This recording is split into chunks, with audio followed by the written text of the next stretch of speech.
네, 그러면 지금부터 AI 클라우드 활용 교육 웨비나의 세션 1인 시나리오별 클라우드 실무 활용 교육을 시작하도록 하겠습니다. 금일 교육은 몇 가지 시나리오를 대입하여서 KT 클라우드 서비스를 활용해 볼 텐데요. 첫 번째 시나리오 구성에 앞서서 KT 클라우드에서 자주 언급되는 네트워크 용어 몇 가지와 교육용 어플리케이션을 간단히 살펴보도록 하겠습니다.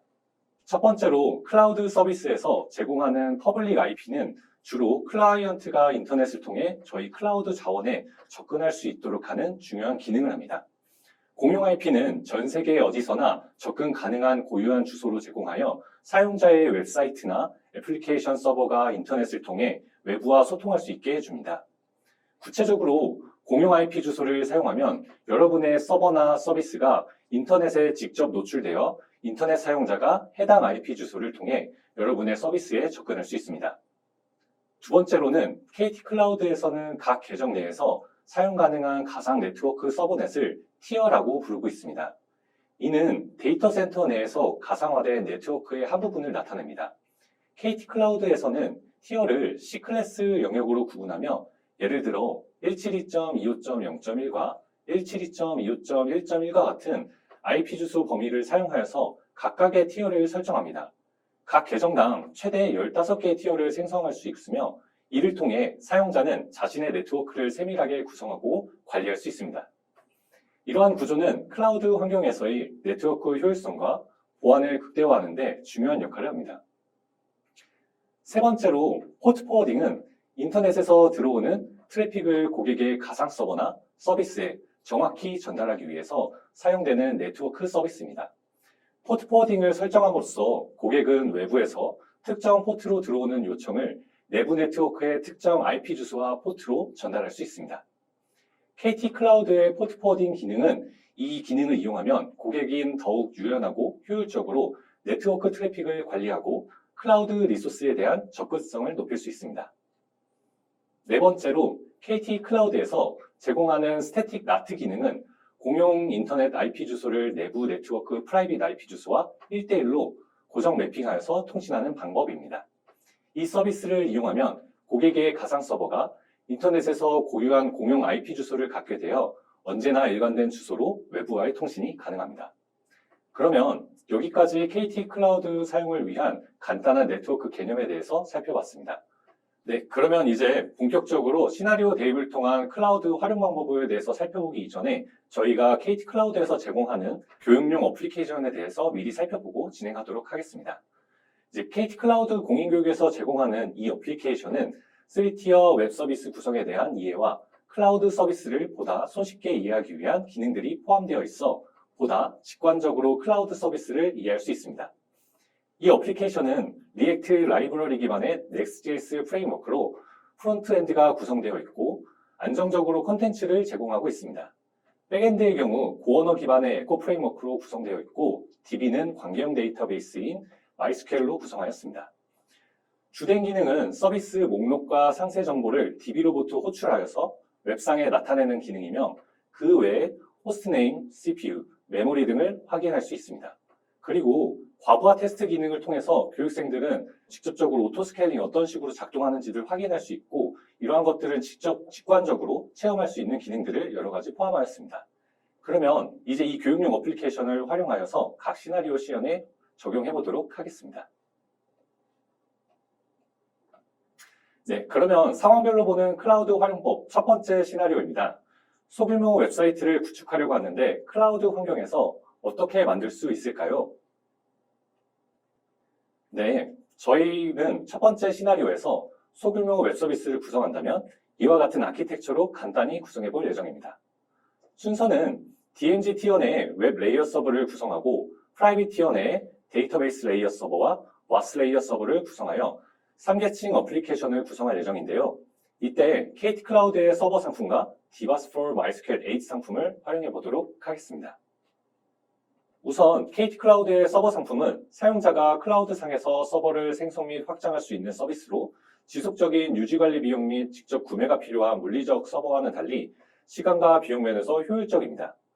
저희가 제공하는 서버의 종류는 일반 서버 상품과 GPU 서버, SSD 서버, AMD 서버, 엣지 서버, 베어메탈 서버가 있습니다. 네, 다음으로 디바스포 MySQL A 상품은 오픈소스의 관계형 데이터베이스인 최신 MySQL 데이터베이스를 간편하게 구축하고 운영할 수 있는 자동화된 서비스로 서비스 규모 확장에 따라 인프라 구조를 탄력적으로 변경할 수 있습니다. 그 외에도 관리형 DB 서비스에는 디바스포 MariaDB, 디바스포 PostgreSQL, 디바스포 Redis 등이 있습니다. MySQL 클러스터 같은 경우는 싱글과 멀티 프라이머리 구조로 제공되고 리드라이트 부하 분산 기능을 제공하며 간단하게 UI로 쉽게 DB 구조를 변경할 수 있습니다. 그러면 이제 상황별로 보는 클라우드 활용법 첫 번째 시나리오에 맞춰서 스텝 1인 웹 레이어 서버를 구성해 보도록 하겠습니다. 네, 지금 보이시는 화면은 저희 KT 클라우드 콘솔에 접속하셨을 경우 보이시는 화면입니다. 금일 이제 교육 시연 시에는 이제 KT 클라우드의 D1 플랫폼을 사용해 볼 예정이고요. 접속한 존은 DXM1 퍼블릭 클라우드 존에 접속해서 시연을 진행할 예정입니다. D1 플랫폼의 경우 계정을 처음 생성하시면은 여기 서버의 네트워크 탭에서 기본적인 기본 타입의 공인 IP를 확인하실 수 있습니다. 이는 기본적인 타입으로 계정 생성 시에 한계가 무조건 부여되고 그 외에 티어 탭에서 확인 가능한 기본 DMZ 프라이빗 티어를 같이 확인하실 수 있습니다. 그러면 이제 저희가 D 플랫폼 내에서 DMZ 존에서 웹 레이어 서버를 구성해 보도록 하겠습니다. 서버 생성을 위해서는 서버의 하위 탭인 버추얼 머신 탭을 눌러서 하단 탭으로 들어가고요. 해당 탭에 있는 VM 생성 버튼을 눌러서 서버 생성을 진행하도록 하겠습니다. 해당 탭 내에서는 존, 티어, 네임, 루트 볼륨 타입, 루트 볼륨 사이즈, SH 키페어 등을 선택하고 그와 어울리는 OS에 대한 상세 스펙을 정의하면 됩니다. 그래서 존 같은 경우는 저희가 접속한 DXM1 존을 선택을 하시고 티어 같은 경우는 저희가 웹 레이어 서버이기 때문에 DMZ 티어에 생성을 하도록 하겠습니다. 그리고 네임 같은 경우는 조금 더 직관적으로 웹 01이라 명칭을 해서 서버를 생성하도록 하겠고요. 그 루트 볼륨 타입은 HDD 타입과 50GB로 정의하도록 하겠습니다.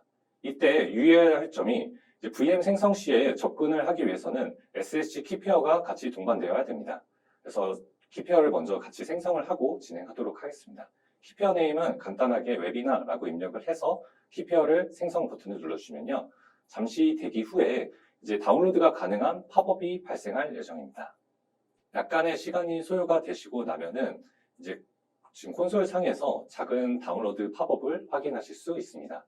이렇듯 키페어 생성 요청이 성공되고 알림 창이 발생하는데요. 이때 유의해야 될 점이 키페어 같은 경우 이제 1회 다운로드와 그리고 이메일로 한 번만 제공되므로 다운로드 하셔서 키페어를 잘 보관하시는 것을 유의하시길 바랍니다. 그러면 지금 해당 팝업에서 다운로드 버튼을 눌러서 이제 키페어를 다운받습니다. 그럼 키페어가 다운로드가 완료되면은 저 키페어 선택란에서 지금 생성한 웹이나 키페어를 확인할 수 있을 거고요. 그러면 하위에 있는 이제 CPU 타입 등을 선택을 할 텐데요. 지금 좌측에 보이시는 CPU 같은 경우는 제가 앞서 말씀드린 서버의 타입들별로 선택을 할 수 있는 구조입니다. 그래서 각 서버의 타입별로 OS가 선정되고 저희 같은 경우는 금일 이제 인텔 서버를 선택을 해서 로키 리눅스 OS를 9.2 버전 사용할 예정입니다. 그리고 스펙 같은 경우는 최소 스펙인 1V 코어 1GB를 사용해서 간단한 서버를 만들어 보도록 하겠습니다. 그래서 하단에 생성 버튼을 눌러주시면은 이렇게 생성 요청이 성공했습니다와 함께 지금 버추얼 머신 탭 내에 웹01 서버가 생성 중으로 상태가 올라간 것을 확인할 수 있습니다. 네, 잠시 일정한 시간이 지나게 되면은 웹01 서버가 사용 상태로 생성이 완료가 된 것을 확인할 수 있습니다. 저희가 선택한 DMZ 티어와 그리고 DMZ 티어 내에 있는 사설 IP를 부여받아서 서버가 생성이 완료가 되었습니다. 그럼 이 웹01 서버에 접속하기 위해서 우리가 상단에 보이는 접속 설정이라는 것을 설정할 텐데요. 이 접속 설정은 우리가 앞서 설명드린 포트 포워딩을 의미합니다. 그래서 우리는 기본적으로 웹01 서버에 대해서 22번 포트와 80번 포트에 대해서 접속 설정을 진행하도록 하겠습니다. 그래서 22번은 만 21번으로 포트 포워딩 설정을 하고 80번 포트는 만 22번으로 저희가 임의로 설정을 해서 추가하였습니다. 그리고 이렇게 추가된 접속 설정을 저희가 네트워킹 탭에 가셔서 지금 해당 공인 IP에 대한 방화벽 설정을 추가해 주셔야 되는데요. 방화벽 같은 경우 all deny 정책을 따르고 있기 때문에 저희가 all로 정책을 추가해 주셔야 됩니다. 그래서 지금 소스 네트워크와 그리고 데스티네이션 네트워크를 순으로 지정을 해서 추가하는 방법으로 구성이 되어 있고요. 그러면 소스 네트워크에서 첫 번째로 외부에서 임의로 그냥 저희는 교육이기 때문에 0.0.0/0으로 DNG 티어에 지금 해당 만들어 놓은 포트 포워딩으로 방화벽을 추가하도록 하겠습니다. 그래서 만 21번에 대한 포트 포워딩 정책에 대한 것을 지금 방화벽에서 추가를 해서 오픈을 해주시고, 두 번째로 마찬가지로 외부 애니에서 DNG 티어에 만 22번의 포트 포워딩 정책에 대해서도 추가를 진행해 줍니다. 그리고 그 외에 저희가 한 가지 또 진행하셔야 될 게, 서버의 터미널로 접속하셔가지고 패키지 등을 다운받기 위해서는 이제 저희가 아웃바운드 정책을 또 추가해 주셔야 되는데요. 저희가 교육을 위해서 좀 편의를 고려하고자 아웃바운드로 모두 애니로 열어두도록 하겠습니다.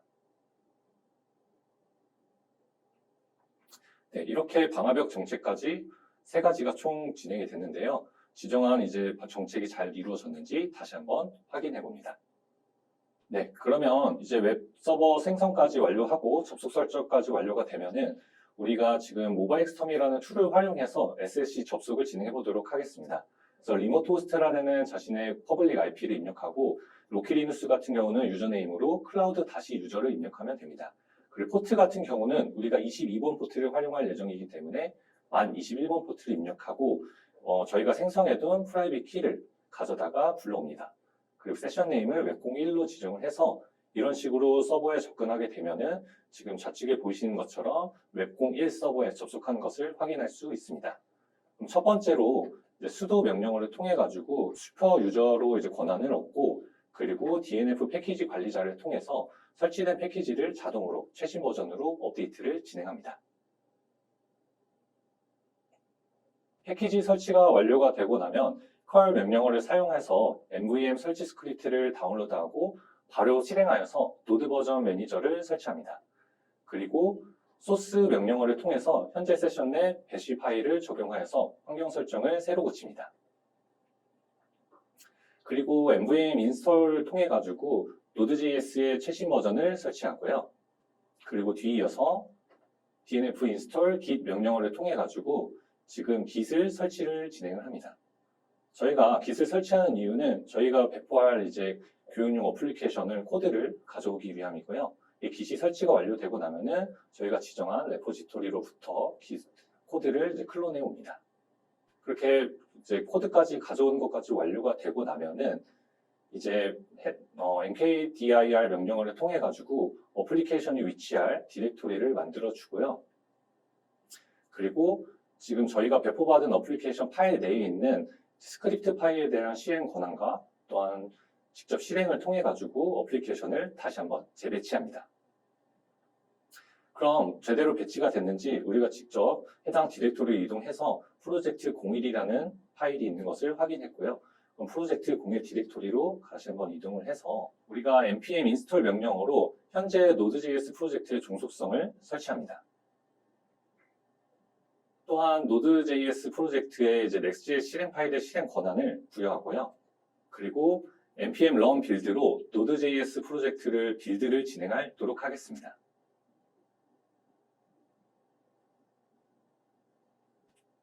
이런 식으로 빌드가 완료되고 나면은 저희는 PM2라는 프로세스 관리자를 설치해서 사용해 보도록 할 텐데요. 이제 해당 관리자를 설치하는 명령어를 입력해주고, 그리고 설치가 완료되면은 PM2 start 명령어로 PM2를 사용하되 NextApp이라는 이름의 Node.js 애플리케이션을 시작합니다. 그리고 나서 PM2 startup이라는 명령을 통해서 이제 해당 어플리케이션이 시스템 부팅 시 자동으로 시작되도록 설정합니다. 그리고 PM2 save로 현재 실행 중인 프로세스 목록을 저장하여서 용이하게 관리할 수 있도록 세팅합니다. 네, 웹01 서버에 Next.js 프레임워크 기반 프론트엔드 구성이 완료되었다면 브라우저를 통해서 컨텐츠를 확인해 보도록 하겠습니다. 저희 퍼블릭 IP와 80 포트와 포트 포워딩된 포트인 10022를 입력하여서 브라우저를 통해서 접속을 해볼 텐데요. 이렇게 상단에 입력을 하고 이제 엔터를 눌러주시면은 이제 해당 서비스로 이동하게 됩니다. 그래서 해당 서비스가 이렇게 성공적으로 비춰지는 것은 저희가 방금 만든 이제 웹 레이어 서버를 통해서 이렇게 컨텐츠를 가져오는 거고요. 저희가 이제 어플리케이션 기능을 통해서 상단에 웹01 호스트네임을 같이 확인할 수 있습니다. 반면에 지금 실제 어플리케이션 영역에 대해서 서비스가 비정상적으로 작동하고 있는 것을 확인할 수 있습니다. 이는 아직 뭐 데이터베이스 레이어 서버나 와스 레이어 서버가 존재하지 않기 때문에 비정상적으로 작동하고 있는 것을 확인하는 것이고요. 나중에 이제 정상적으로 작동하면 상품 목록과 상세 내용을 확인할 수 있습니다. 그리고 조금 더 내려보시면은 웹서버에 대한 CPU 사용량과 메모리 사용량이 지금 정상적으로 같이 불러오는 것을 확인할 수 있습니다. 네, 그러면 첫 번째 스텝인 웹 레이어 서버 구성이 완료되면 두 번째 스텝인 데이터베이스 레이어 서버를 구성해 보도록 하겠습니다.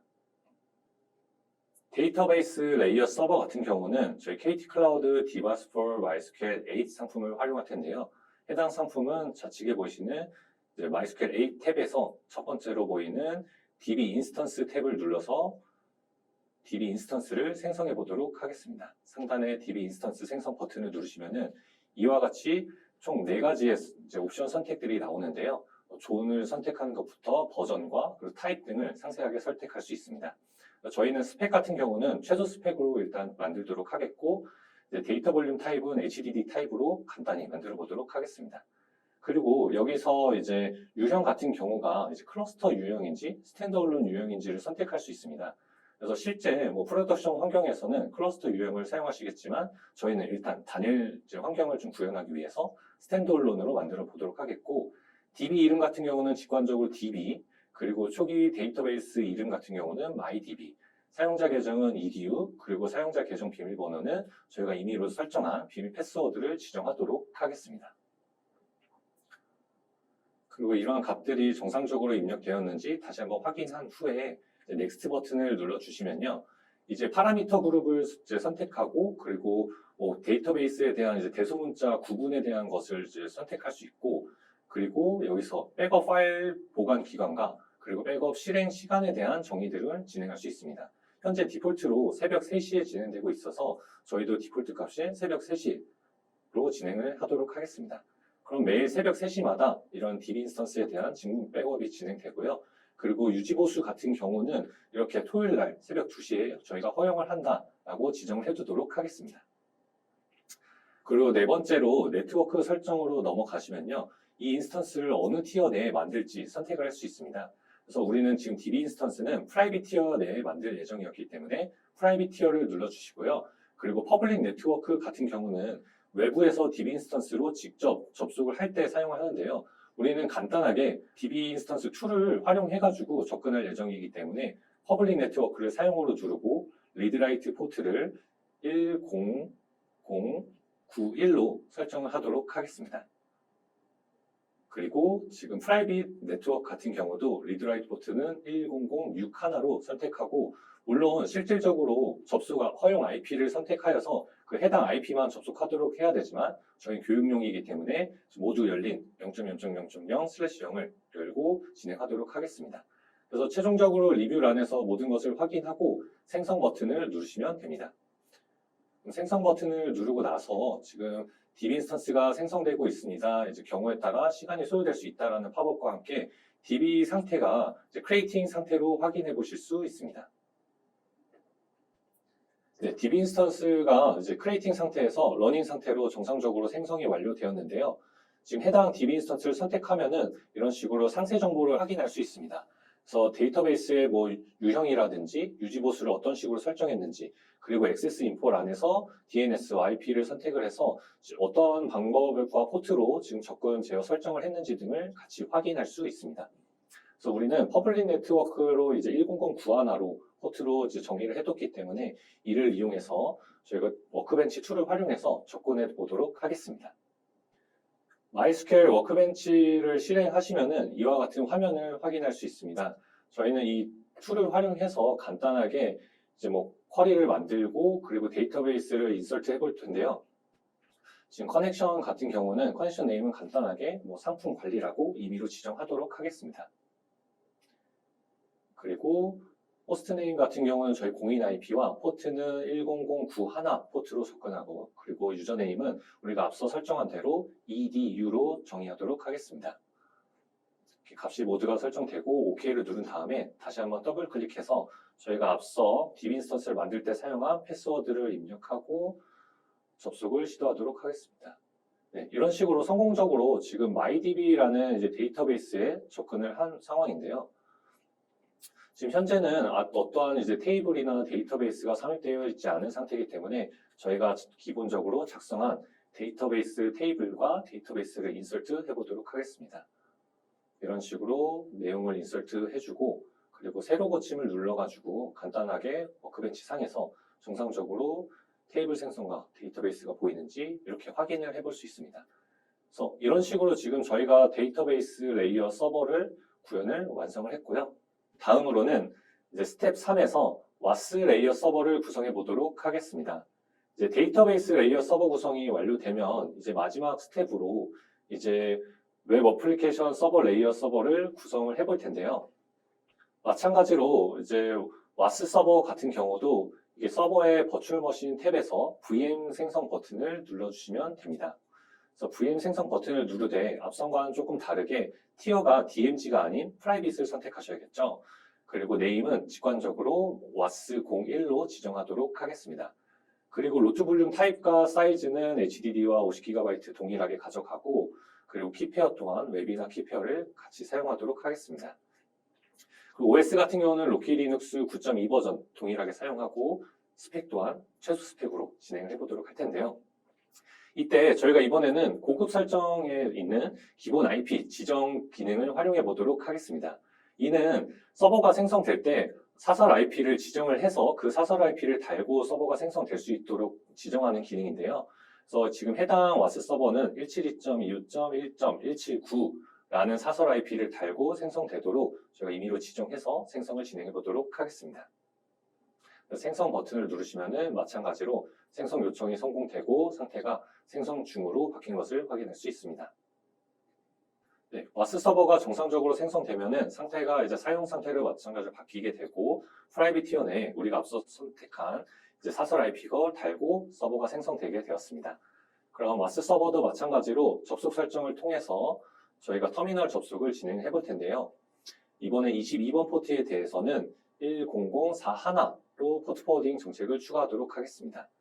그리고 포트 포워딩 정책이 추가되고 나면은 마찬가지로 방화벽 설정으로 가셔가지고 지금 외부에서 외부 애니로부터 그리고 프라이빗에 있는 10041 포트 포워딩 정책에 대해서 추가를 진행합니다.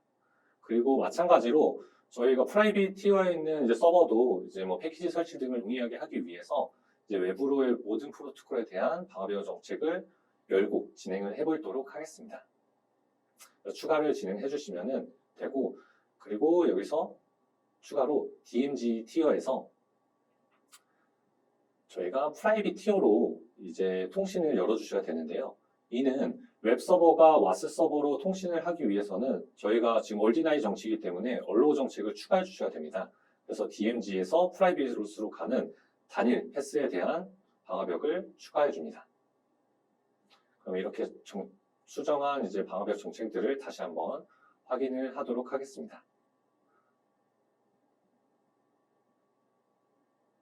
네, 모든 접속 설정과 방화벽 설정이 완료가 되었으면 와스 서버도 모바일 스톰을 통해 가지고 이제 SSH 접속을 진행해 보도록 하겠습니다. 그래서 모바일 스톰에서 마찬가지로 자신의 퍼블릭 IP와 그리고 유저네임은 클라우드 다시 유저를 입력하고요.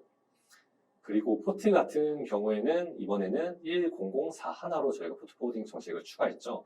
그리고 프라이빗 키를 같이 불러오고 그리고 세션 네임은 was01로 직관적으로 정의해 두도록 하겠습니다. 이렇게 화면과 같이 와스 서버에 접속을 해서 이제 슈퍼 유저로 이제 로그인을 한 뒤에 그리고 DNF 업데이트를 통해 가지고 패키지 관리자를 통한 모든 패키지를 최신 버전으로 자동 업데이트를 진행합니다. 패키지 설치가 완료되고 나면은 우리 이제 wget 명령으로 고언어 설치 패키지를 다운로드합니다. 그리고 다운로드한 패키지를 압축 해제를 진행하도록 하겠습니다. 또한 마찬가지로 와스 서버에도 우리가 이제 기술로부터 어플리케이션을 받아오기 위해서 깃을 설치하고요. 그리고 저희가 지정한 이제 디렉토리 레포지토리 내에서 이제 어플리케이션을 클론해 오고요. 그리고 이번에는 이제 저희가 배포받은 어플리케이션 내에 이제 특정 쉘 스크립트를 실행 권한을 부여하고 그리고 해당 스크립트를 실행해서 배시 프로파일을 업데이트하도록 하겠습니다. 그리고 변경된 배시 프로파일을 현재 세션에 적용합니다. 그리고 나서 그 소스 코드를 이제 위한 디렉토리를 생성을 하도록 하겠고요. 또한 이번에도 마찬가지로 쉘 스크립트 실행 권한을 부여하고 해당 쉘 스크립트를 실행해서 어플리케이션을 우리가 위치한 디렉토리 내에 배치시키도록 실행합니다. 그리고 나서 이번에는 지금 해당 디렉토리 내에서 이제 빔 에디터를 사용해가지고 환경 변수 파일을 열어서 편집을 할 텐데요.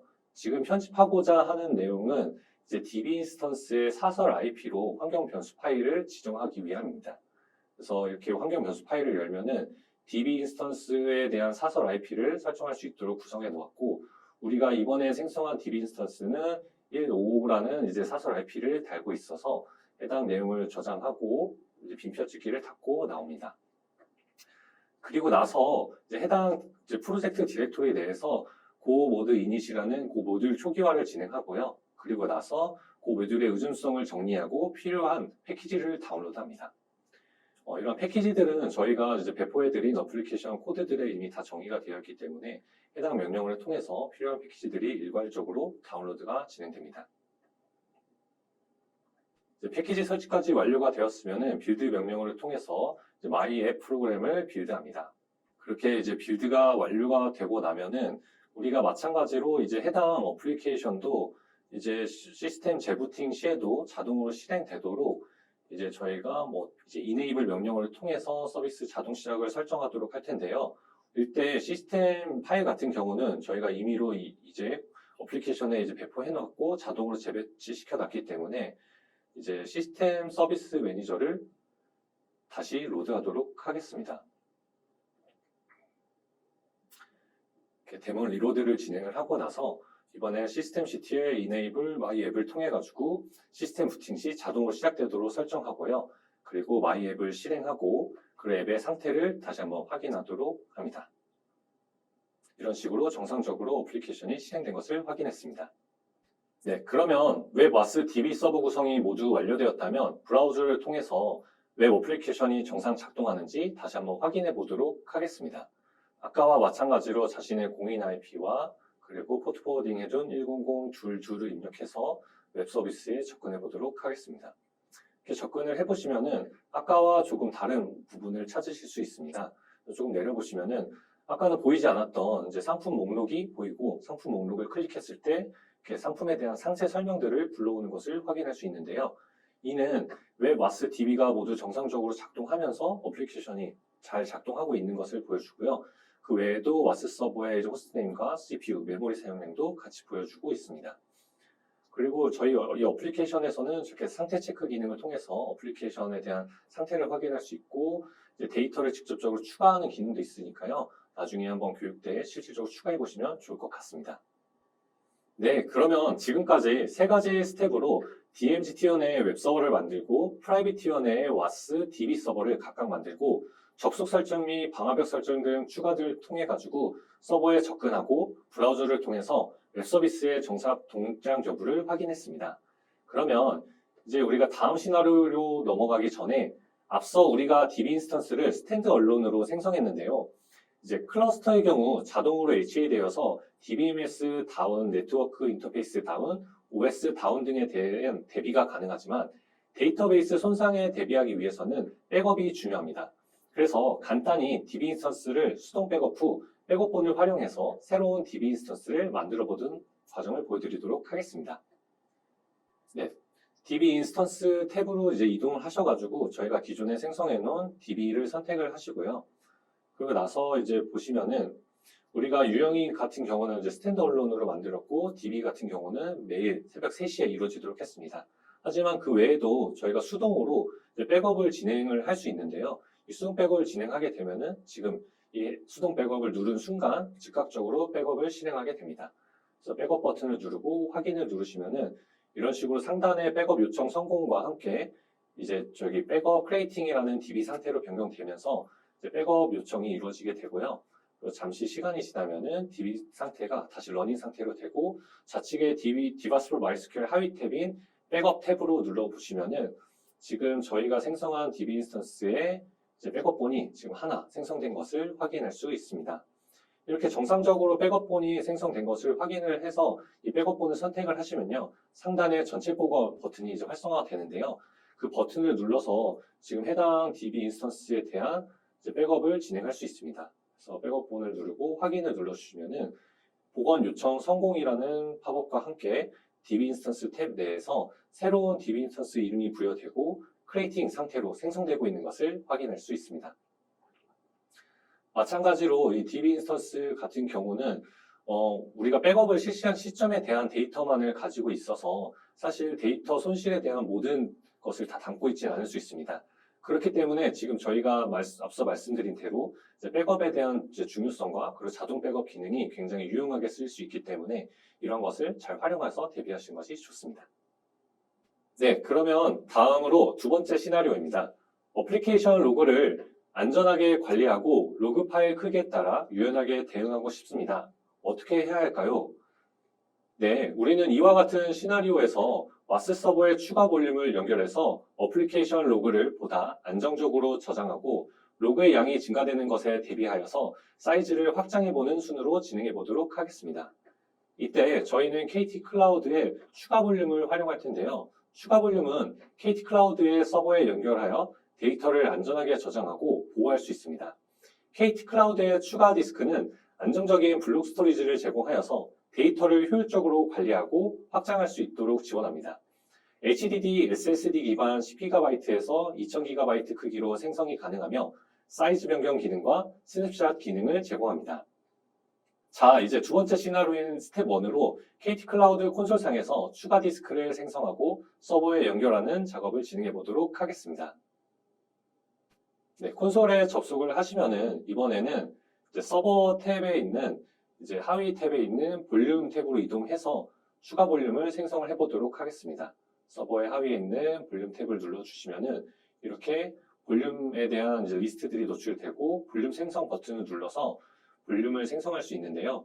볼륨 네임 같은 경우는 저희가 간단하게 볼01이라고 지정을 하도록 하겠고요. 타입은 HDD 타입과 그리고 용량은 최소 스펙인 10GB로 간단하게 구성해 보도록 하겠습니다. 확인을 눌러주시면은 생성 요청이 들어가게 되고 생성 요청이 이제 완료가 되고 나면은 이제 볼륨 탭 내에서 새로 추가된 볼륨을 확인해 보실 수 있습니다. 그래서 새롭게 추가된 볼륨은 지금 보이시는 것처럼 상태가 해제 상태로 되어야 정상적인 거고요. 그러면 지금 해제 상태로 된 볼륨을 선택하셔가지고 상단에 보이시는 연결 버튼을 눌러서 지금 해당 어떤 서버에 이제 연결할지 선택을 하시면 되는데요. 저희는 지금 와스 서버에 연결할 거기 때문에 와스 01을 선택을 하고 확인을 눌러주시면 됩니다. 확인을 누르면은 볼륨 연결 요청이 성공이 되고 나서 연결 중 상태로 바뀌게 되는데요. 이 상태가 이제 정상적으로 연결이 되고 나면은 지금 아래 보이시는 볼륨들과 마찬가지로 지금 연두 색깔, 연결 상태로 바뀌면서 와스 01에 대한 이제 연결이 완료된 것을 확인할 수 있습니다. 그리고 하단에 보이는 두 가지 이제 랜덤 물자열의 이제 볼륨들 같은 경우는 지금 구분을 보시면은 이제 추가가 아닌 기본으로 이제 구성이 되어 있는 것을 확인할 수 있습니다. 이는 저희가 앞서 생성한 서버가 이제 두 대가 있었는데 그 서버들을 생성할 때 사용된 루트 디스크들을 말하고 있고요. 그래서 서버에 따른 이렇게 볼륨도 같이 확인이 가능합니다. 네, KT 클라우드 콘솔에서 추가 디스크를 생성하고 서버에 연결하는 과정을 마쳤다면 다음 스텝으로 터미널 접속을 통해서 디스크를 포맷하고 마운트하는 작업을 진행해 보도록 하겠습니다. 마찬가지로 모바일 스톰을 통해 가지고 와스 01에 이제 SSC 접속을 진행을 했고요. 그러면 우리가 첫 번째로 이제 관리자 권한으로 시스템에 로그인하도록 하겠습니다. 그리고 나서 fdisk 명령어를 통해 가지고 파티션을 리스트업 하게 되면은 하단에 보이는 이제 vdb 파티션에 대한 이제 새로운 10GB가 리스트업이 된 것을 확인할 수 있고요. 그러면 우리가 fdisk 이제 명령어를 통해 가지고 vdb 디스크에 대해서 파티션 작업을 진행합니다.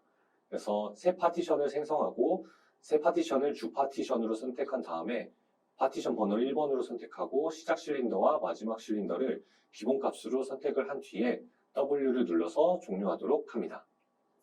그리고 나서 이제 그렇게 생성된 VDB1 파티션에 XFS 파일 시스템을 만들어 줍니다. 이렇게 파일 시스템이 이제 완성이 되고 나면은 우리가 지금 추가된 이제 볼륨과 마운트할 디렉토리를 만들어 볼 텐데요. 우리는 이 마운트할 디렉토리를 waslog 디렉토리로 지금 정의했고, 그리고 VDB1에 대한 파티션과 waslog를 마운트 시킵니다. 그리고 df-th를 통해서 실질적으로 마운트가 잘 된 것을 확인했고요. 그리고 나서 우리가 F스텝을 수정을 해가지고 서버가 재기동 시에도 자동으로 마운트 되도록 수정하도록 하겠습니다. 이때 이제 blike 명령어를 통해 가지고 이제 파티션의 UUID를 확인하고 이 UUID를 활용해서 이제 F스텝에 적용하시는 것이 좋습니다. 그래서 저희는 간단하게 이 echo 명령어를 통해 가지고 지금 F스텝에 내용을 추가해 볼 텐데요. 그리고 나서 F스텝에 정상적으로 추가됐는지 이런 식으로 확인해 보시면은 하단에 추가가 된 것을 확인할 수 있습니다. 이렇게 추가가 된 것을 적용하기 위해서 시스템 서비스 데모를 다시 한번 재로드합니다. 그리고 난 다음에 어플리케이션을 재시작해서 이제 해당 내용이 잘 반영되도록 적용해 줍니다. 그렇게 이제 콘솔에서 이제 설정이 다 마쳤다면 이제 한번 브라우저로 이동해서 어플리케이션에서 지금 어플리케이션 로그가 잘 쌓이고 있는지 확인해 보도록 할 텐데요. 일부러 저희가 로그 발생을 위해서 여러 가지 기능들을 같이 이렇게 좀 눌러보도록 하겠습니다. 누른 결과값이 지금 하단에 보시면 즉각적으로 이제 waslog 디렉토리에 있는 앱 로그에 쌓이고 있는 것을 확인할 수 있습니다. 그래서 이런 식으로 저희가 실시간으로 앱 로그를 볼 수 있도록 저희가 앱소켓으로 이제 교육용 어플리케이션을 개발해 주었고요. 지금 브라우저에서 보시는 것 외에도 한번 직접적으로 터미널에서 들어가서 해당 로그 데이터를 확인해 볼 수도 있습니다. 그래서 지금 터미널로 다시 한번 이동하셔가지고 우리가 아까 이제 마운트 했던 waslog 디렉토리 내에 있는 app.log 파일을 한번 보도록 하겠습니다. 그럼 우리가 브라우저에서 봤던 것과 동일한 어플리케이션 로그가 지금 해당 로그 파일에 쌓이고 있는 것을 확인할 수 있었습니다. 우리는 지금 설정한 대로 추가 볼륨에 안정적으로 이제 어플리케이션 로그를 쌓도록 구성을 완료하였습니다. 네, 이번에는 어플리케이션의 로그가 실시간으로 이제 방대하다는 이제 상황을 주고서 로그 파일이 커짐에 따라서 추가 디스크 사이즈를 변경하는 과정을 한번 진행해 보도록 할 텐데요. 스텝 3에서 디스크 사이즈 변경 및 적용을 진행해 보도록 하겠습니다. 우선 이제 사이즈 변경을 위해서 안정적인 이제 사이즈 변경을 하기 위해 일단 어플리케이션이 이렇게 쌓이고 있는 환경을 다시 한번 확인하고요. 그리고 우리가 어플리케이션을 정지하고 마운트를 해제하고 난 뒤에 콘솔상에서 연결을 해제하도록 하겠습니다. 그래서 이렇게 어플리케이션을 중단시키고 그리고 해당 마운트를 언마운트 시킵니다. 그리고 나서 콘솔 상에서 지금 볼 01에 대한 이제 사이즈 변경을 진행하려고 하니 비활성화되어 있는 것을 확인할 수 있는데요. 이제 사이즈 변경 같은 경우는 연결과 해제된 상태에서만 가능하기 때문에 이제 연결 해제 버튼을 눌러서 이렇게 해제시켜 줍니다. 그럼 해제 중에서 이제 상태가 해제가 완료됨으로 이제 변경이 될 텐데요. 볼륨이 이제 해제 상태로 이제 변경이 완료가 되면은 그 해당 볼륨을 다시 한번 선택하셔서 사이즈 변경을 눌러 보시면은 이제 전체 용량 대비 이제 변경 용량을 설정할 수 있습니다. 용량 증설만 가능하기 때문에 20GB로 임의로 지정을 해서 용량을 2배로 한번 증설해 보도록 하겠습니다. 그런 식으로 이제 변경 요청을 하면은 변경 중 상태가 이제 변경이 되고 그리고 다시 한번 리프레시 하면은 상태가 이제 해제 상태로 이제 정상적으로 용량이 2배가 된 것을 확인할 수 있습니다. 그럼 다시 한번 이제 우리 와스 서버에 연결을 해가지고 이제 해당 용량이 잘 증설되도록 적용을 해보도록 하겠습니다. 이런 식으로 다시 한번 와스 01에 연결을 진행을 해줍니다. 그리고 연결 요청이 완료가 되고 나서 잘 연결됐는지 상태를 다시 한번 확인해 보도록 하겠습니다. 네, 그러면 이제 저희가 다시 와스 01로 이제 터미널 접속을 하여서 지금 이제 VD로 시작하는 모든 디바이스 리스트를 리스트하도록 하겠습니다. 그러면 앞서서 마운트했던 것과 같이 이제 VD B1이라는 이제 파티션이 이제 리스트업 되게 되고요. 그리고 지금 해당 이제 디스크의 이제 1번 파티션을 확장하는 명령어를 진행을 하도록 하겠습니다. 그리고 다시 한번 마운트 명령어를 통해 가지고 F스텝에 정의된 모든 시스템 파일을 마운트하고요. 그리고 마운트된 waslog 디렉토리에 xf 파일을 시스템을 확장을 해주고 다시 한번 df-th로 정상적으로 마운트가 되었고 또한 용량 또한 20GB로 2배로 증설될 것을 확인하였습니다.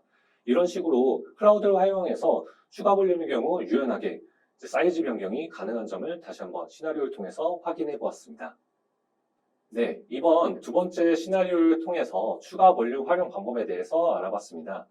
시나리오와 같이 추가 볼륨의 로그 파일을 저장하도록 구성하여 보다 안전하게 관리하고 크기가 증가됨에 따라 디스크 사이즈를 유연하게 변경하는 방법에 대해서 학습해 보았습니다. 다음으로 세 번째 시나리오를 보도록 할 텐데요. 세 번째 시나리오입니다. 웹서버의 접속 로그를 기록 중인데 웹서버의 수가 늘어나더라도 안전하게 로그 내용을 한 곳에서 수집하고 관리하고 싶습니다.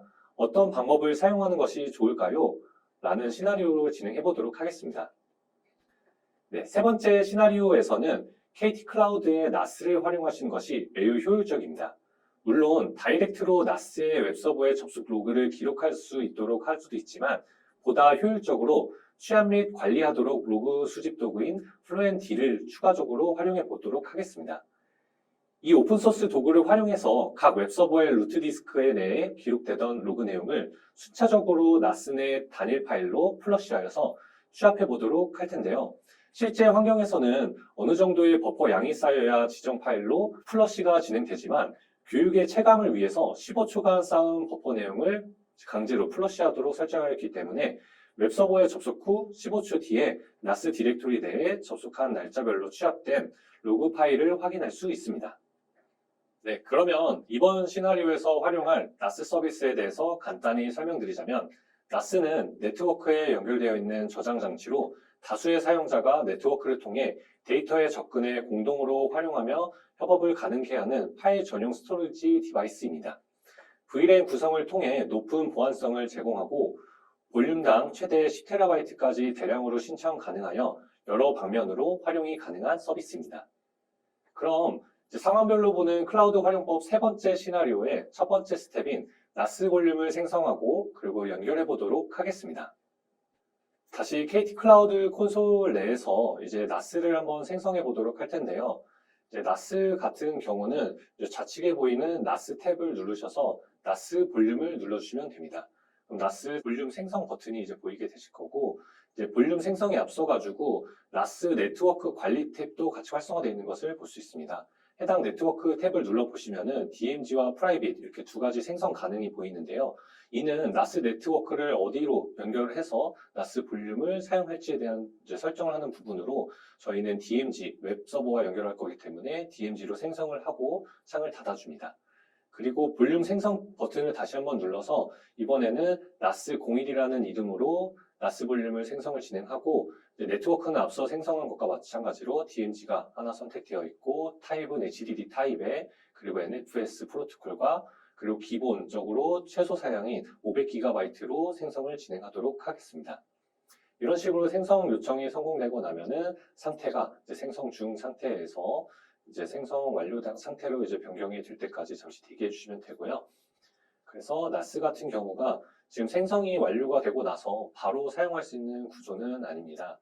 이렇게 화면이 다시 한번 리플레시 되면서 상태가 이제 사용 가능 상태로 바뀌었다고 해서 NAS를 바로 사용할 수 있는 것이 아닌 이유가 이 해당 NAS를 선택해서 확장 탭을 눌러보시면 접근 제어 설정이라는 버튼이 있습니다. 해당 버튼을 누르면은 마치 접근 제어 정책을 추가하는 것과 같은 기능들 보이지만 어떠한 정책도 추가되어 있지 않는 것을 볼 수 있습니다.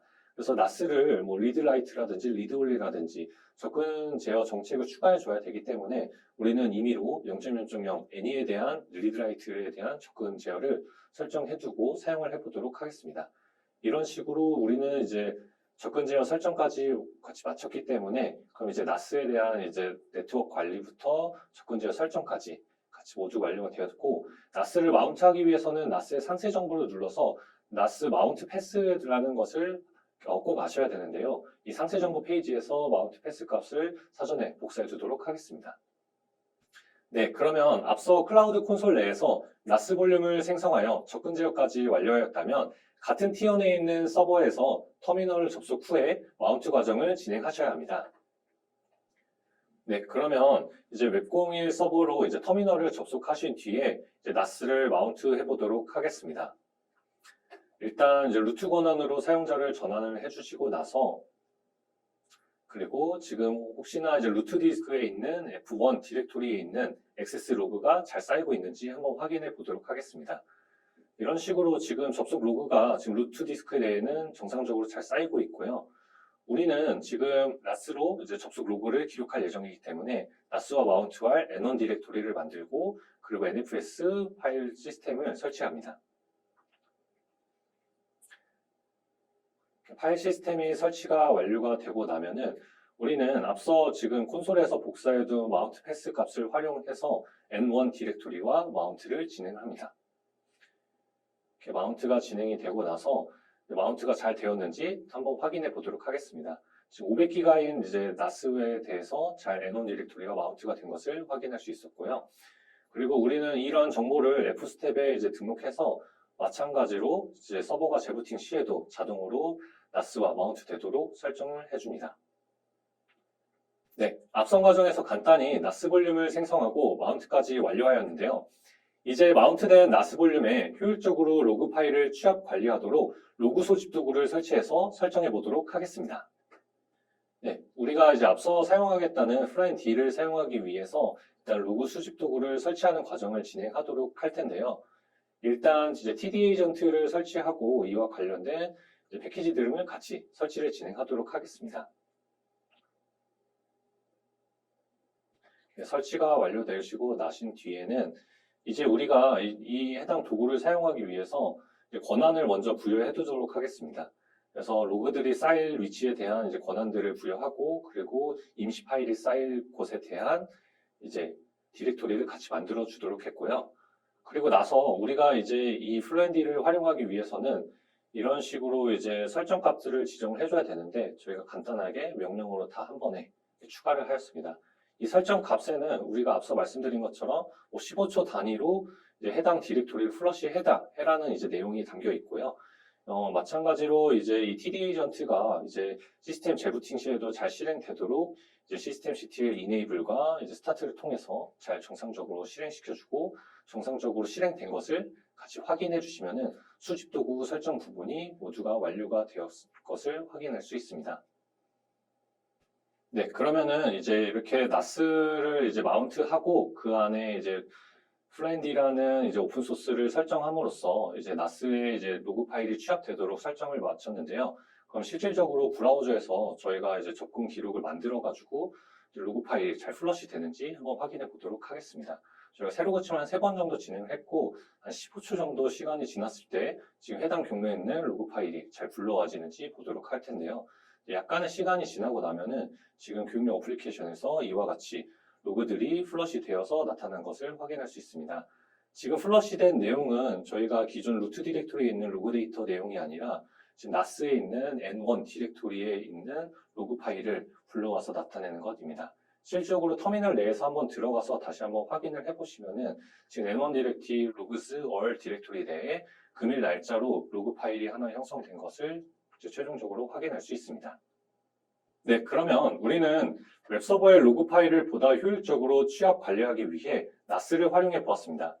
앞선 과정과 같이 구성할 경우 웹서버가 2대, 3대가 되더라도 각각의 웹서버의 접속 로그를 나스 디렉토리 내에 날짜별로 구분하여 취합 관리하기 때문에 단일 디렉토리, 단일 파일에서 효율적 관리가 가능하다는 점을 학습해 보았습니다.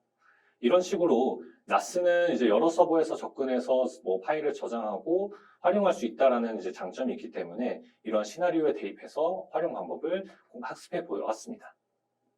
그러면 이제 네 번째 시나리오를 이제 대입해서 진행해 보도록 하겠습니다. 네 번째 시나리오입니다. 이제 단일 서버로 구성된 웹 서비스의 생존성을 높이기 위해 고가용성 구성을 도입하고자 합니다. 어떻게 해야 할까요? 네, 해당 이제 네 번째 시나리오를 위해서 저희 웹 마스 DB 레이어의 서버들을 모두 생존성을 높이고자 할 경우에 이와 같은 확장 구성이 가능합니다. 이때 뭐 어려운 방법보다는 DB 유형 변경, 서버 스냅샷, 이미지 기능 등을 활용해서 기구성된 서버들을 보다 쉽게 확장해 보도록 할 텐데요. 그리고 KT 클라우드의 웹앱스 앞단에 KT 클라우드 로드 밸런서 서비스를 배치함으로써 부하 분산이 가능한 구조로 추가 구성을 해보도록 하겠습니다. KT 클라우드의 로드 밸런서는 특정 서버에 트래픽이 집중되는 것을 막기 위해 부하 분산 기능을 제공하는 서비스로 클라이언트의 요청 처리를 단일 서버에서 처리하지 않게 함으로써 가용성과 응답 시간을 최적화할 수 있습니다. 로드 밸런서는 서버의 부가 기능 서비스로 제공되며 고객이 사용 중인 서버를 백엔드로 지정할 수 있습니다. 사용자는 부하 분산 방식 및 헬스 체크 방식 등을 직접 선택하여 보다 어플리케이션 구성에 맞도록 활용이 가능합니다. 그럼 첫 번째 스텝으로 기존 생성해둔 스탠드얼론 형태의 DB 인스턴스를 클러스터 형태로 유형을 변경하여 DBMS 다운 네트워크 인터페이스 다운, OS 다운 시에도 연속된 서비스 제공이 가능하도록 구성해 보도록 하겠습니다. 네, 다시 KT 클라우드 콘솔에 접속하시어 DB 인스턴스를 다시 확인하는 페이지인데요. 앞서 생성한 DB 인스턴스를 선택을 해보시면은 상세 정보를 다시 한번 확인할 수 있습니다. 그 상세 정보 페이지를 조금씩 확인하다 보면은 데이터베이스 인터페이스 유형을 확인할 수 있는데요.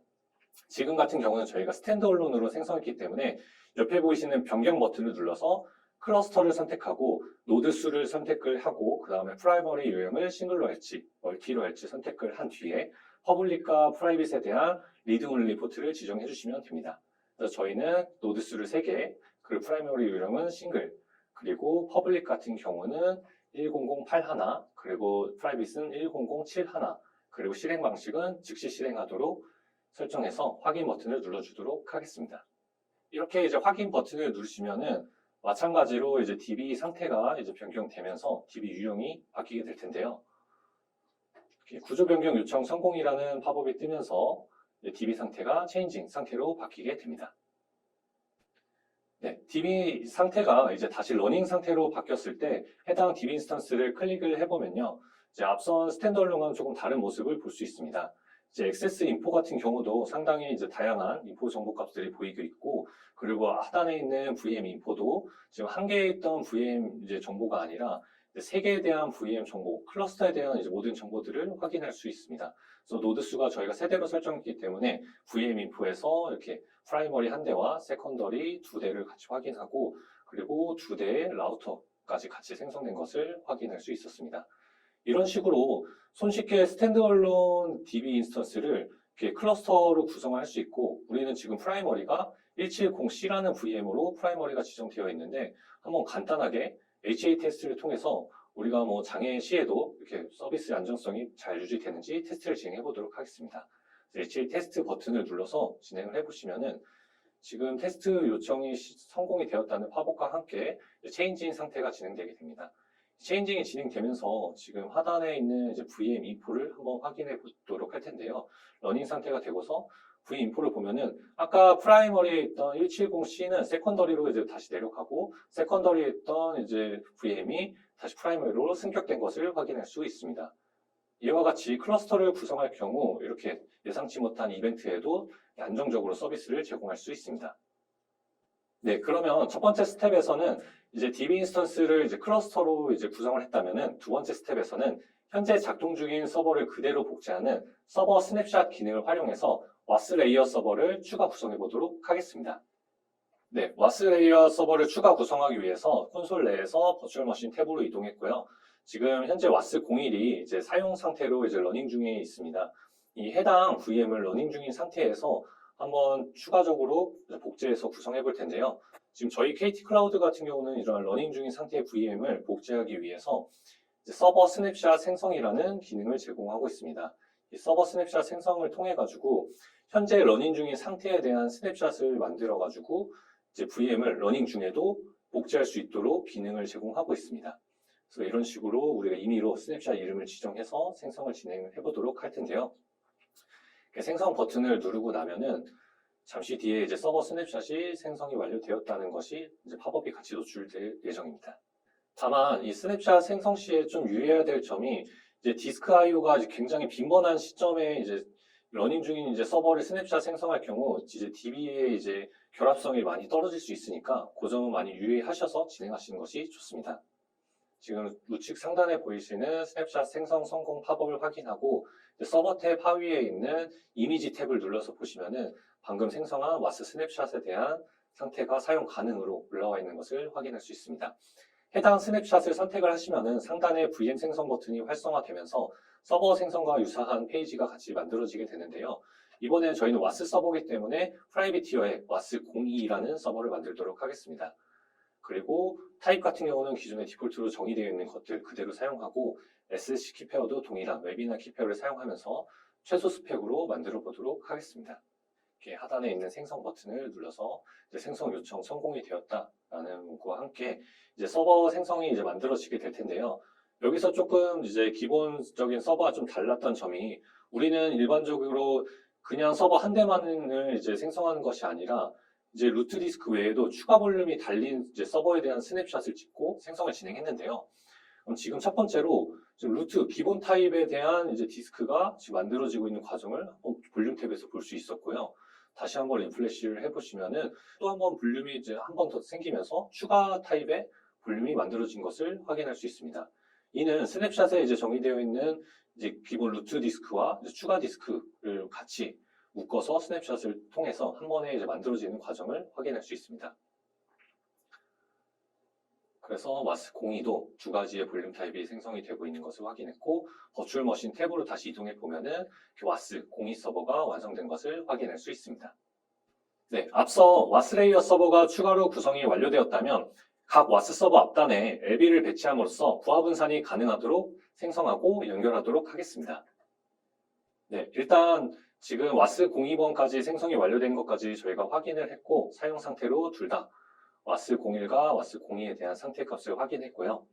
그리고 나서 저희가 로드 밸런스 생성을 위해서 좌측에 보이는 로드 밸런서 탭을 눌러주시면은 로드 밸런서 관리, 하위 탭인 로드 밸런서 관리 탭을 눌러주시면 됩니다.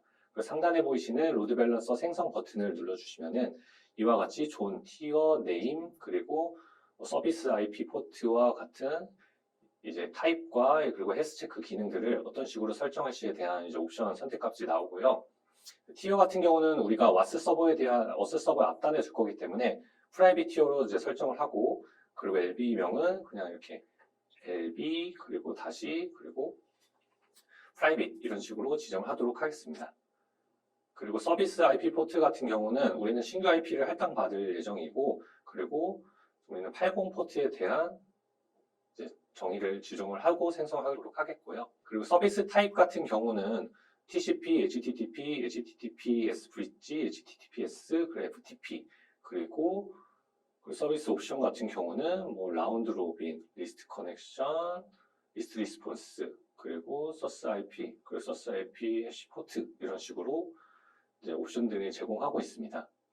그리고 제일 하단에 보이시는 것은 우리가 이제 헬스 체크 기능을 제공한다라고 말씀드렸는데요. 헬스 체크도 어떤 타입으로 이제 헬스 체크를 할지 진행할 텐데, 우리는 TCP, 라운드 로빈, TCP를 통해서 로드 밸런서를 생성하도록 하겠습니다. 생성 요청이 성공되고 나면은 로드 밸런서 관리 탭에서 우리가 만든 로드 밸런서가 생성이 된 것을 확인하는데 이때 상태가 빨간색 다운으로 나타나 있어서 당황하실 필요는 없습니다. 지금 LB 같은 경우는 우리가 아직 연결한 VM이 없기 때문에 다운 상태로 생성되는 것이 맞고요. 그 해당 이제 LB를 선택을 해서 VM 연결을 진행해 주도록 하겠습니다. VM 연결 버튼을 눌러가지고 이제 우리가 지금 프라이빗 티어 내에 있는 와스 01과 02에 대한 서버를 연결해 주도록 하겠습니다. 우선 와스 01번에 대한 805 포트를 추가해 주시고 그리고 와스 02번에 대해서도 마찬가지로 80 포트로 VM 연결을 추가해 주십니다. 그러면 이렇게 두 가지 요청에 대해서 상태가 둘 다 업 상태로 잘 연결되었는지 확인을 해주시면 됩니다. 그럼 이렇게 이제 로드 밸런서에 대한 설정까지 마무리가 되었습니다. 그러면 이제 로드 밸런서를 와스의 앞단에 뒀기 때문에 우리가 이제 웹 01 서버가 와스 01 서버를 바라보는 것이 아닌 그 앞단에 있는 로드 밸런서를 바라볼 수 있도록 웹 01 서버에 접근하여서 이제 환경 변수 파일을 수정을 해서 이제 와스 01 서버에 대한 IP가 아니라 LB 프라이빗 티어에 있는 이제 로드 밸런서 IP를 보고 이제 서비스가 작동될 수 있도록 환경 변수 파일을 수정해 주고요. 그리고 해당 변수 파일이 이제 적용되도록 다시 한번 빌드 후에 이제 서비스를 리스타트 하여서 적용해 보도록 하겠습니다. 빌드가 완료되고 나서 이제 해당 어플리케이션을 리스타트 해주시면 됩니다. 그리고 나서 다시 한번 브라우저로 이동해가지고 해당 서비스가 정상적으로 작동하는지 한번 체크를 해볼 텐데요. 일단 웹01에 대해서 서비스가 와스01과 함께 정상적으로 작동하고 있는 것을 확인을 했고요. 다시 한번 새로 고침을 해보니까 지금 해당 어플리케이션 내에서 새로 고침을 몇 번 해보니 이번에는 와스02로 라운드 로빈 되면서 마찬가지로 어플리케이션은 정상적으로 작동하는 것을 확인했습니다.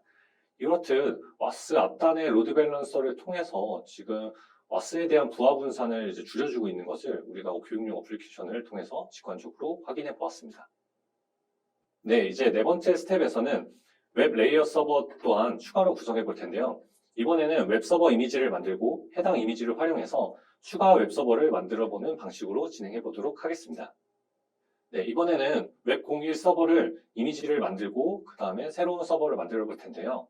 일단 이제 웹01 서버가 이제 러닝되고 있는 것을 확인하기 위해서 버추얼 머신 탭에서 해당 웹01 서버를 선택을 하고 나서 추가 탭을 눌러보시면은 이미지 생성이 비활성화되어 있는 것을 확인할 수 있습니다. 이미지 생성 같은 경우는 버추얼 머신이 정지 상태에서만 가능하기 때문에 해당 웹01 서버를 정지시키고 그 다음에 이미지 생성을 진행하도록 하겠습니다. 이렇게 정지 버튼을 누르시면은 잠시 로딩바가 생기면서 정지 요청이 발생하게 되고 이제 웹01이 정지 중 상태로 바뀐 것을 확인할 수 있습니다. 그리고 이제 잠시 이제 뒤에 리프레시를 한번 해보도록 할 텐데요. 이렇게 리프레시를 해보니까 웹01에 대해서 상태가 이제 정지 상태로 변경된 것을 확인했습니다. 정지가 완료된 이제 웹01 서버를 그럼 확장 탭을 눌러서 보시면은 이미지 생성이 이제 다시 활성화되어 있고 우리는 웹에 대한 이미지라고 해서 네임을 지정하고 웹01 이미지를 만들어 보도록 하겠습니다. 이렇게 네임을 지정하고 확인을 눌러주시면 됩니다. 네, 그러면 이미지 생성 요청이 성공되었다는 팝업과 함께 지금 이미지가 생성이 진행되고 있고요. 이미지 같은 경우는 서버의 하위 탭인 이미지 탭을 눌러서 보시면 됩니다. 그러면은 지금 요청한 이제 이름으로 상태가 대기 중인 상태의 이미지가 생성이 진행되고 있는 것을 확인할 수 있습니다. 잠시 시간이 뒤에 나서 이제 웹01에 대한 이제 이미지가 이제 상태가 사용 가능 상태로 정상적으로 이미지가 생성된 것을 확인할 수 있었습니다. 이 이미지를 선택을 해보시면은 마찬가지로 상단에 이제 VM 생성 버튼이 같이 활성화가 되게 됩니다. 이는 앞서 스냅샷과 이제 동일한 페이지로 이제 봐주시면 되는데 우리는 이번에는 이제 웹01 서버에 대한 이미지를 갖고 웹02 서버를 만들 것이기 때문에 이번에는 티어 같은 경우는 DMG 티어로 선택을 하도록 하겠습니다. 그리고 이름은 웹02라고 지정을 하도록 하겠고요. 그 루트 볼륨 타입과 사이즈도 이제 그대로 가져가고 키페어 또한 동일한 키페어를 사용하도록 하겠습니다. OS도 마찬가지로 이제 이미지로 만들었기 때문에 고정적으로 가져가게 되도록 설정되어 있습니다. 생성 요청이 들어가게 되면은 버추얼 머신 탭에서 마찬가지로 생성 중 상태로 운영체제는 이미지를 통한 운영체제로 보여지고 서버 생성이 진행되게 됩니다. 네, 앞서 서버 이미지 기능을 활용해서 각각의 웹서버 구성이 완료되었다면 앞단에 앱비를 두어서 부하 분산이 가능한 구조로 두고 추가 공인 IP를 앱비에 직접 스태틱 나트하여 고정된 진입로를 구성해 보도록 하겠습니다. 이런 식으로 지금 두 번째 웹02 서버가 생성이 완료가 된 것을 확인을 했고요. 또한 이제 두 개의 서버가 이제 사용 중 상태에서 우리는 이제 추가로 로드 밸런서를 생성해서 DMG 티어의 웹01과 웹02 앞단에 두도록 해보겠습니다. 로드 밸런서 같은 경우는 이제 와스 때와 마찬가지로 로드 밸런서 관리 탭을 눌러보시면은 그 로드 밸런서 생성 버튼을 눌러서 생성을 진행하시면 되는데요. 이번에는 티어는 DMG 티어를 누르시고 네임 같은 경우는 LB 웹으로 지정하도록 하겠습니다.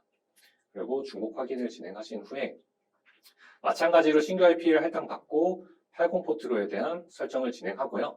타입과 그다음 옵션, 헬스 체크 같은 경우도 동일하게 만들어 보도록 하겠습니다. 네, 이렇게 우측 상단의 로드 밸런서 생성 성공에 대한 팝업을 확인하고 지금 LB 웹에 대한 이제 로드 밸런서가 다운 상태로 정상적으로 생성된 것을 확인했고 마찬가지로 VM 연결 버튼을 눌러서 웹01과 웹02를 연결해 주도록 하겠습니다. 웹02에 대해서 80 포트로 추가해 주고 그리고 이번엔 웹01에 대해서 80 포트로 추가를 진행하도록 하겠습니다. 이런 식으로 이제 두 대의 서버가 이제 DMZ 티어 내에서 한 대의 로드 밸런서에 연결이 완료가 되었는데요. 지금 DMZ 같은 경우는 우리가 이제 외부에서부터 이제 접근을 해야 되는데 이때는 이제 로드 밸런서를 이제 바라보고 들어올 수 있도록 해야 됩니다. 하지만 우리가 이제 네트워크 탭에 이제 퍼블릭 IP가 기본적으로 하나 할당 받는데 이 로드 밸런서로 스태틱 나트를 진행하려고 하니 이제 스태틱 나트가 비활성화되어 있는 것을 확인할 수 있습니다. 이처럼 기본 타입의 이제 퍼블릭 IP는 스태틱 나트가 불가능하기 때문에 IP 생성 버튼을 눌러서 추가 퍼블릭 IP를 하나 만들어 주고요. 그 타입 자체가 이제 추가 타입인 IP를 선택을 해보시면은 상단에 있는 스태틱 나트 버튼이 활성화된 것을 확인할 수 있습니다. 해당 스태틱 나트 버튼을 눌러보시면은 이제 뭐 VM을 스태틱 나트 할지, 로드 밸런서를 할지, 뭐 또 다른 것을 IP를 이제 나트 할지에 대한 것이 나오는데요. 우리는 로드 밸런서 중에서도 이제 LB 웹이라는 로드 밸런서를 스태틱 나트 하도록 설정하겠습니다. 그럼 이런 식으로 이제 스태틱 나트가 완료되면은 스태틱 나트가 어디에 이제 완료가 됐는지 이런 상태 값도 스태틱 나트로 변경되어서 보이게 됩니다. 우리가 이제 접근을 하도록 할 텐데 지금 이대로 접근하면 접근이 안 되기 때문에 우리는 이 추가 공인 IP에 대해서 외부로부터 접근할 수 있도록 방화벽 설정을 추가해 주도록 하겠습니다. 이 방화벽 설정은 그러면 외부에서 외부 NE로부터 이번엔 DMG에 있는 포트 포워딩 정책 외에 SN으로 시작하는 스태틱 나트 정책이 하나 보이시게 되실 겁니다. 이제 스태틱 나트 정책으로에 대한 이제 언로우 정책을 외부에서 DMG 스태틱 나트에 대한 방화벽 정책을 추가해 주시면은 이제 방화벽 룰 세팅이 완료가 되었고요. 다 세팅이 완료된 것을 확인하고 해당 창을 닫고 나서 그러면 이 추가 공인 IP를 한번 복사하셔가지고 이제 브라우저를 통해서 이제 따로 포트를 입력하지 않고도 접속이 되는 것을 한번 확인해 보도록 하겠습니다. 해당 퍼블릭 IP만 입력한 상태로 엔터를 눌러보시면은 우리 서비스로 정상적으로 접근되는 것을 확인할 수 있습니다. 일단 우리가 지금 첫 번째로 접근한 서비스는 웹01 서비스로 로드 밸런스를 통해서 접근했고 새로 고침을 해보니까 바로 라운드 로빈 되면서 웹02 서비스로 이렇게 라운드 로빈 되는 것을 확인했습니다. 네, 우리는 총 5개의 스텝으로 웹, 와스, DB 레벨 고가용성 구성을 완성해 보았습니다. KT 클라우드의 DB 유형 변경, 서버 스냅샷, 이미지 등의 기능을 활용하니 생각보다 쉽게 확장이 가능함을 학습하셨으리라 생각되는데요. 그 외에도 로드 밸런서를 이제 각 서버 앞단에 이제 직접적으로 생성해보고 특히 이제 DMZ 레이어 티어에 있는 로드 밸런서의 경우 외부로부터 바로 접속할 수 있도록 스태틱 나트 과정까지 진행함으로써 이제 실질적으로 부하 분산을 위해서 어떠한 작업들이 동반되는지 같이 학습해 보았습니다. 네, 그러면 이제 마지막 시나리오입니다. 이제 평소에는 최소 웹서버로 운영하다가 사용자가 급증했을 경우에만 서버를 추가로 구성하고 싶습니다. 어떻게 해야 될까요? 네, 이번 시나리오와 같이 웹서비스에 예정된 이벤트나 유연하게 서버 자원을 할당해서 비용 효율적인 구성을 희망할 경우 KT 클라우드의 오토스케일링 서비스와 와치 서비스를 활용할 수 있습니다. 오토스케일링 그룹을 생성하고 트리거 발생에 따라 관리자가 직접 알림을 수신하며 시각적인 모니터링을 통해서 이벤트에 대응하고 관리할 수 있습니다. 그러면 뒤에 3가지 스텝으로 나뉘어서 오토스케일링 구성 및 알림을 설정하고 그리고 스트레스 테스트 도구를 활용한 서버 부하 테스트를 통해서 예상치 못한 상황에서 자동으로 스케일 아웃되어 안정적인 서비스 운영이 가능한 구조를 학습해 보도록 하겠습니다. 네, 이번 스텝에서 활용할 KT 클라우드의 오토스케일링은 CPU, 메모리, 디스크, 네트워크와 같은 자원들의 사용량 정보가 지정한 인계치보다 높을 경우 가상 서버 수를 늘리거나 인계치보다 부족할 경우 서버 수를 줄이도록 하는 서비스입니다. 또한 오토스케일링 서비스와 함께 사용해볼 와치 서비스는 고객 소유의 자원을 관리할 수 있는 서비스로 클라우드 자원의 모니터링 데이터를 저장하고 조회할 수 있습니다. 알림 기능 및 오토스케일링 서비스와 연계해서 자동화된 서버 부하 관리가 가능합니다. 최소 1분 간격으로 확인이 가능하고 최대 일주일간의 기간을 추적하고 관리할 수 있습니다. 네, 그러면 다섯 번째 시나리오의 스텝 1인 오토 스케일링과 트리거에 따른 알람 구성을 진행해 보도록 하겠습니다. 네, 그러면 다시 KT 클라우드 콘솔로 이동하셔가지고 오토 스케일링 구성을 진행해 보도록 하겠습니다. 일단 오토 스케일링 같은 경우는 일단 좌측에 보이시는 오토 스케일링 탭을 눌러보시면 되는데요. 오토 스케일링 탭을 누르시면 런치 컨피그레이션, 오토 스케일링 그룹, 스케줄과 같은 하위 탭들이 보이게 됩니다. 이때 오토 스케일링 그룹을 생성하시면 되는데 그룹을 생성하시기에 앞서서 이 런치 컨피그레이션을 꼭 먼저 선행해서 생성하셔야 됩니다. 런치 컨피그레이션 생성 버튼을 누르면은 마치 서버 생성 페이지와 유사한 곳으로 이제 다시 랜딩되게 되는데요. 이는 이제 오토 스케일링 그룹을 위해서 이제 서버를 만들 때 어떠한 스펙으로 만들지 정의하는 부분으로 이해해 주시면 좋을 것 같습니다. 그래서 지금 우리는 네임 같은 경우는 간단하게 직관적으로 LC 그리고 외부로 이제 지정을 하겠고요. 그리고 오토 스케일링 서비스 대상 같은 경우는 VM 그리고 타입 같은 경우는 그대로 HDD와 50기가 그리고 웹이나 기페어를 사용할 거고요. 그리고 여기서 중요한 게 하위에 있는 이제 OS들을 선택해서 만드시게 되면은 우리는 기존에 웹01과 동일한 서버를 만들고자 했지만 이 OS를 선택하시는 경우 그냥 아무것도 설정인 값이 없는 기본적인 VM이 생성되게 됩니다. 그래서 우리는 여기 해당 버튼을 눌러가지고 웹01 이미지로부터 이제 오토스케일링 그룹을 만들겠다 선택을 하셔가지고 생성 버튼을 눌러주시면 됩니다. 이렇게 생성 버튼 누르시면은 이제 컨피그레이션 생성이 완료가 되었고 우리가 설정한 대로 생성이 되어 리스트업 된 걸 확인할 수 있습니다. 그럼 오토스케일링 그룹 탭으로 넘어가서 오토스케일링 그룹을 생성해 볼 텐데요. 생성 버튼을 누르시면은 이런 식으로 그룹 설정과 이제 스케일링 폴리시 등을 설정할 수 있는 페이지로 넘어갑니다. 그래서 네임은 이제 ASG 그 웹이라고 지정을 하겠고요. 그리고 런치 컨피그레이션 같은 경우는 우리가 앞서 생성한 런치 컨피그레이션이 자동으로 맵핑이 되어 있을 거고요. 티어 같은 경우는 이 오토 스케일링 어디에 위치할지 우리는 웹을 대신해서 만들 거기 때문에 DMG 티어에 위치시킬 거고요. 여기서 중요한 게 이제 네트워킹 부분인데요. 이 네트워킹 같은 경우는 없음으로 선택하셨을 경우 오토 스케일링에 의해서 생성된 VM이 생성되더라도 어떠한 네트워크 작업이 이루어져 있지 않아가지고 자동으로 생성되더라도 또 수기로 작업을 해줘야 됩니다. 그래서 여기 로드 밸런서를 선택을 하실 경우에는 우리가 만들어둔 LB에 자동으로 VM이 연결되면서 생성이 되기 때문에 이 기능을 꼭 활용하시는 게 좋습니다. 그래서 우리가 지금 DMG에 있는 LB 웹을 선택을 하고 포트 또한 80 포트로 지정하도록 하겠습니다. 그리고 스케일 사이즈에 대해서도 최대와 이제 최소 값을 지정을 하시면 되는데요. 일단 우리는 이제 작은 규모로 오토 스케일링 그룹을 만들고자 하니까 일단 한 대에서 최소 한 대에서 최대 2대까지만 만들어 보도록 하겠습니다. 그리고 목표 VM 또한 이제 목표 VM 수를 지정해둬야 이 그룹이 작동하는 데 있어서의 기준이 되기 때문에 일단 한 대를 목표로 하도록 하겠습니다. 그리고 이제 오토 스케일링 폴리시 탭으로 넘어가게 되면은 스케일링 방식과 이제 스케일 아웃과 인에 대한 이제 기준들을 설정할 수 있는데요. 일단 VM 변화량에 대한 설정으로도 지정할 수 있고 목표 VM으로 설정할 수도 있습니다. 이제 목표 VM으로 우리는 설정을 해볼 텐데 일단 앞서 설정한 것과 동일하게 우리는 아웃을 할 때 최대 2대까지로 이제 목표를 진행할 거고 그 스케일 인 시에는 우리가 최소 스펙인 한 대로 진행을 하도록 하겠습니다.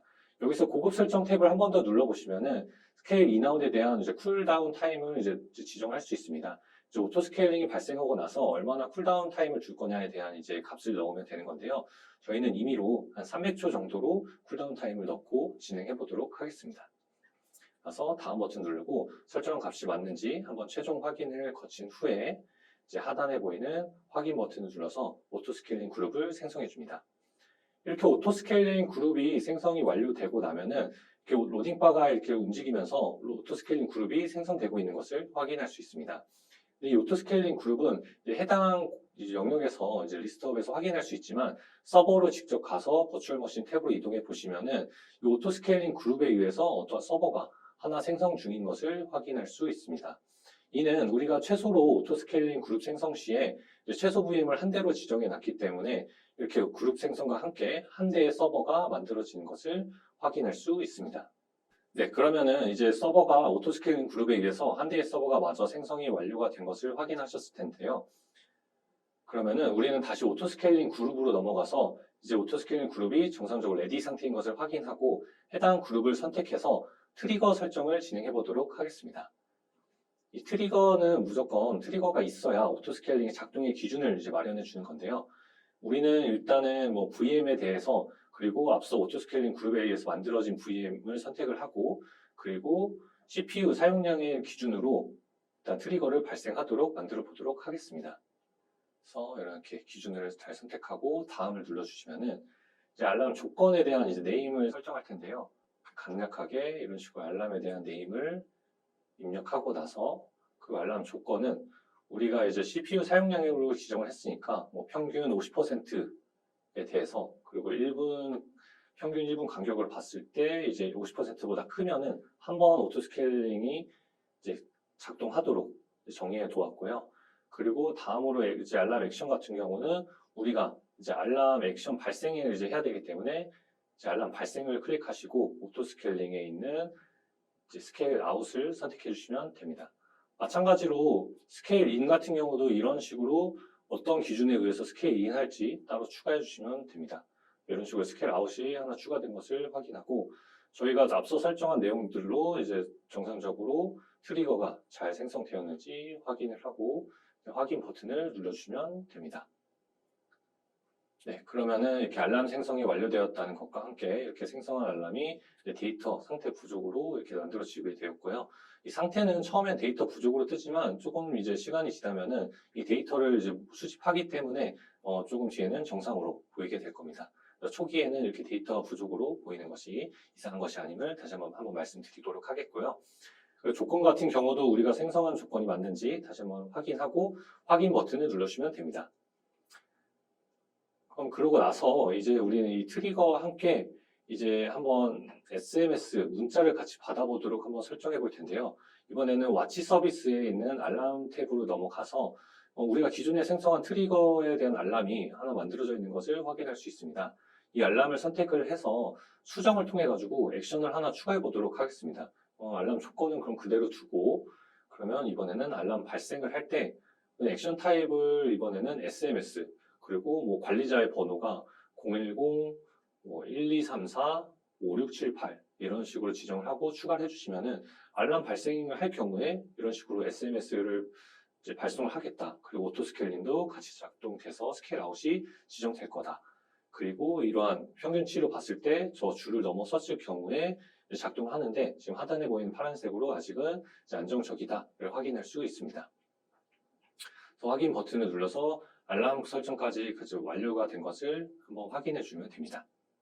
네, 앞서 오토스케일링 그룹 구성이 완료되고 KT 클라우드 교육용 어플리케이션을 통해서 웹서버의 과부하 테스트를 진행해 보도록 하겠습니다.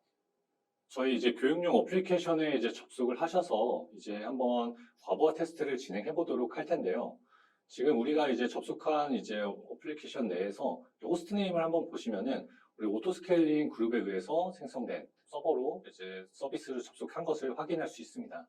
그래서 이 호스트네임을 확인을 하신 상태에서 그러면은 하단으로 내려보시면은 이런 식으로 이제 웹서버에 대한 CPU와 메모리에 대한 현재 사용량을 나타내고 있는데요.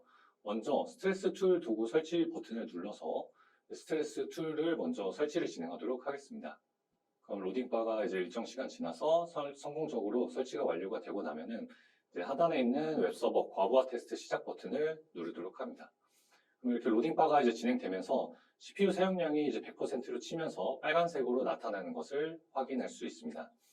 우리가 앞서서 오토스케일링 그룹에 대한 트리거를 이제 1분에 대한 평균 사용량으로 지정했기 때문에 평균 CPU 사용량이 이제 50% 이상으로 올라가야 되기 때문에 이런 과부하 테스트는 일정 시간 동안 진행을 하도록 하겠습니다.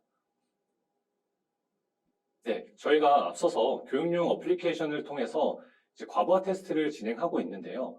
이번 스텝에서는 이제 CPU 사용량을 워치 서비스를 통해서 모니터링 해보고 그리고 스케일 아웃 결과를 확인해 보도록 하겠습니다.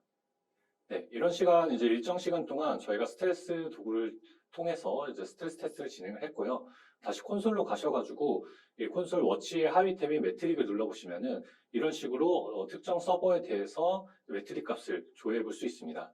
그래서 우리가 직접적으로 스트레스 과부하 테스트를 진행했던 서버를 선택하시고 CPU 사용량을 기준으로 1분 단위 평균치에 대해서 보게 되면은 지금 하단에 보이시는 이제 그래프와 같이 기존에 이제 서비스가 운영되다가 저희가 테스트를 진행한 시점부터 CPU 사용량이 급격히 증가된 것을 볼 수 있습니다. 그래서 최대 약 90%까지 올라갔다가 이제 스트레스 테스트가 끝나면서 떨어지고 있는 것을 확인할 수 있습니다.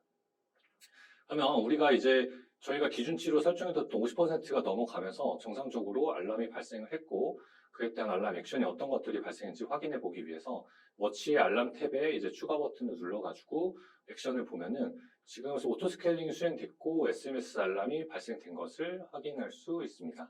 이렇게 액션에 대한 것들을 이렇게 다시 한번 확인해 보시는 것이 직접적으로 사용자에게도 노티스가 왔고 그리고 이렇게 버추얼 머신 탭으로 갔을 때 이렇게 오토 스케일링에 지정해 놓은 트리거에 의해서 이렇게 하나의 이제 VM이 추가로 생성이 완료가 되었는지 확인해 볼 수 있습니다. 그래서 우리가 이제 앞서서 트리거에서 설정해 놓았듯 최대로 이제 VM 수가 이제 2대로 지정해 놨기 때문에 이렇게 버추얼 머신 탭에서 2대가 된 것을 같이 확인해 볼 수 있습니다. 그리고 나서 추가적으로 이제 마지막으로 확인해 볼 게 추가적으로 생성된 VM이 과연 로드 밸런스에 자동으로 잘 연결되었는지 확인을 해보기 위해서 LB 탭을 눌러보시면은 추가된 서버도 같이 업 상태로 자동으로 연결되면서 생성이 되어서 서비스의 안정성을 높이면서 이렇게 스케일 아웃이 잘 작동된 것을 확인할 수 있습니다. 네, 금일 시나리오별 클라우드 활용 교육을 통해 위와 같은 서비스를 다채롭게 활용해보고 소규모 웹 서비스 환경에서 고가용성 환경까지 확장 진행해 보았습니다. 이번 시연을 통해 확인되었듯 저희 KT 클라우드 서비스를 활용하면 클라우드 환경에서 손쉽게 웹 서비스 환경 구축이 가능하고 예상치 못한 환경 상황에서도 유연하게 대처할 수 있다는 것을 배우게 되었습니다. 네, 이제 총 5개의 큰 시나리오를 해결해 보면서 시나리오별 클라우드 실무 활용 교육을 진행하였습니다. 클라우드 활용에 대한 정답은 없지만 다양한 아이디어를 전달할 수 있었던 교육이길 희망하면서 이번 세션을 마무리하도록 하겠습니다. 이번 웨비나를 통해 KT 클라우드의 서비스 활용에 대한 큰 숲을 보셨으리라 생각되고 추후 직접 교육에 참석하시어 교보제 등을 활용해서 직접 체험해 보시길 희망합니다. 네, 금일 시간 동안 고생 많으셨습니다. 감사합니다.